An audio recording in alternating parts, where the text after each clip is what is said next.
Risa, inuusig na po ng karma ngayon. Inuusig na po ng karma. Dahil yung witness nila na si Karini na ginagamit nila kay Pastor Kibuloy ay bumaliktad na, nagsalita at sinabing binayaran lang sila ni Risa Hontiveros para mag-witness laban kay Pastor Apollo Kibuloy. Alam nyo ba? Inuusig na ng karma si Risa. Inuusig na ng karma. Dahil nga yung si Karen binulgar lahat kung ano ang ginagawa nila. Bago dyan sa hearing na yan, binayaran. Gumagawa ng script kung ano po ang mga isasagot niya kay sa mga tanong ni Risa. Kaya ayan, inuusig na siya ng karma. Yan ang karma na hindi niya maiiwasan. Alam po natin, pag ang tao tatamaan na ng karma yan o mauusig na ng karma yan, kahit anong tago yan, kahit anong gawin yan, kahit anong panangga yan, hindi po yan hindi po niya maiiwasan ang karma. Kahit anong gawin niya. Biruin mo isang malaking religious group na nananampalataya sa Panginoon, naniniwala sa Panginoon, nagsisimba sa Panginoon, gustong buwagin ni Risa. Yan ang sabi ni Karini na gusto nilang pabagsakin ang KOGC. Yan po. Kaya siyempre siguro ngayon ang tadhana na ang gumawa na ng paraan para usigin ang babaeng iyan. Biruin mo isang malaking grupo, napakalaking grupo na nampalataya sa Panginoon. Anuhin mo, gigibain mo, di ba? Pababagsakin mo ang kanilang paniniwala, ang kanilang relihiyon, di ba? Bababagsakin mo. Panginoon ang pinapaniwalaan nila, hindi po demonyo. Kaya walang masama dahil Panginoong Diyos ang kanilang pinagdadarasal. Tapos ngayon gustong buwagin ni Risa. Ayan, tadhana na mismo ang pipigil sa kanya. Tadhana na mismo ang uusig sa kanya at hindi po niya yan maiiwasan. Kahit anong sangga niya, kahit anong ikakaso niya dyan kay Karini, dahil malamang anuhan nila ng kaso dyan. Ganyan ang mga banat nila, anuhan ng kaso para matakot.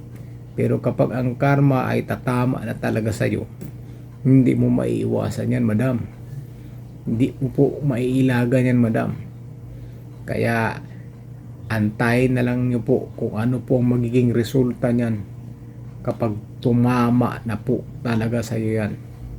Dahil inuusig na po kayo ng karma. Mismong tadhana na po ang umuusig sa inyo. Kaya biruin mo, napakalaking religious group gustong pabagsakin.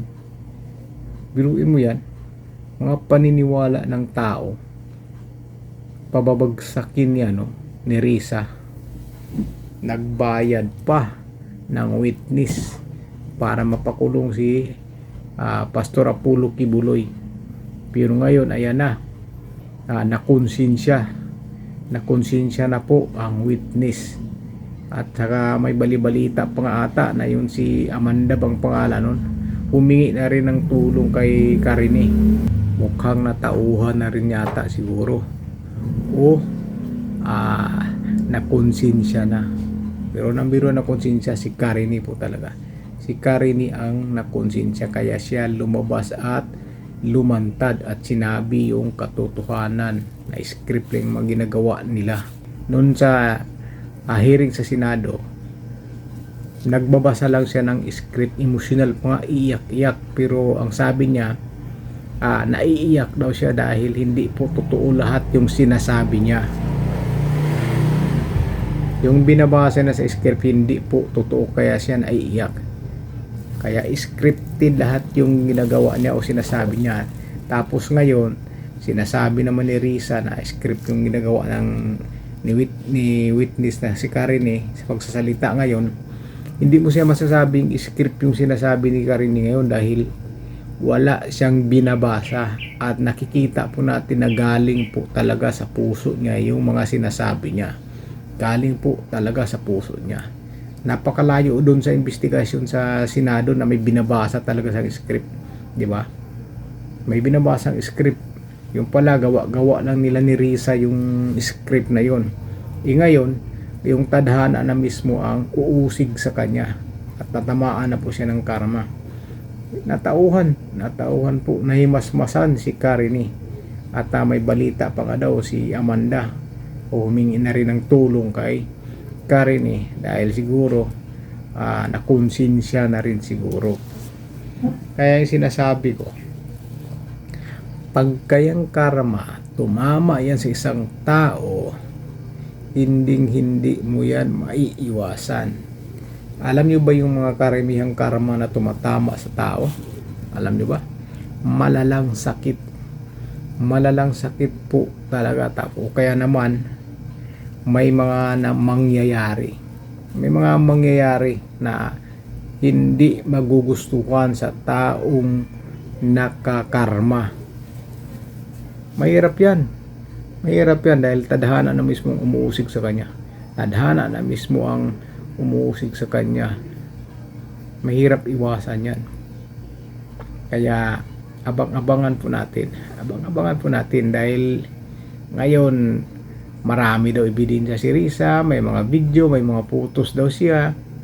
Ilabas niya para sasagutin yan sigurado ni Karine.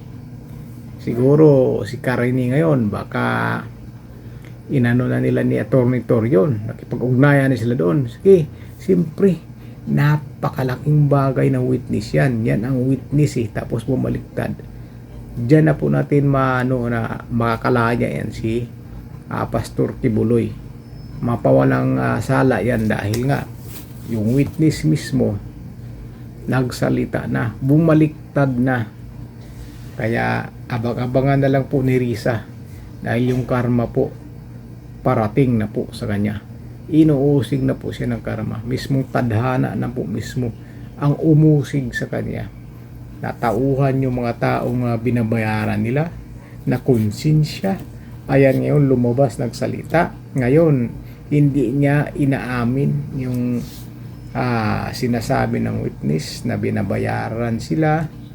Siyempre hindi hindi yan aamin si Risa kahit kailan dahil may balak pang tumakong presidente yan may balak pa kaya kakarmahin ka yung mga pananampalataya ng mga tao sa QGC. Gusto mong pabagsakin ang kanilang simbahan, ang kanilang organisasyon.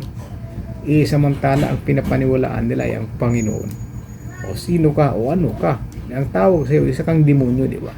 Isa kang demonyo. Alam mo bakit?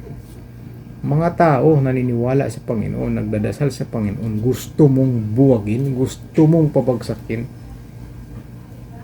Hindi papayag po ang Panginoon yan. Ibigay niya sa iyo yung karma. Ang tadhana ang hahabol sa kanya. Ang tadhana mismo ang ibibigay sa kanya ng karma dahil sa mga ginagawa niya. Kaya abang-abangan na lang yan. Abang-abangan na yan.